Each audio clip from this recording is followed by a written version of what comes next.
Au pays des attentats et de la corruption, difficile de croire en un avenir meilleur.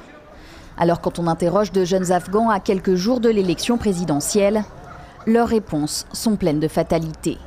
C'est la première fois que je peux voter, mais dans ce contexte, je n'attends rien du gouvernement pour la reconstruction. Je ne veux pas brader mon vote. Quand je vois notre président actuel qui n'est pas responsable de notre pays, alors je préfère m'abstenir. Leur première inquiétude, que le scrutin de samedi ne soit pas transparent. Tous craignent des fraudes, comme lors de la dernière élection de 2014.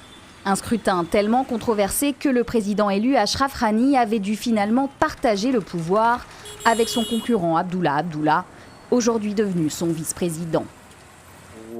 Il risque d'y avoir un taux de participation très faible à cette élection, car les gens ont perdu espoir, ils ont perdu confiance dans ces processus électoraux.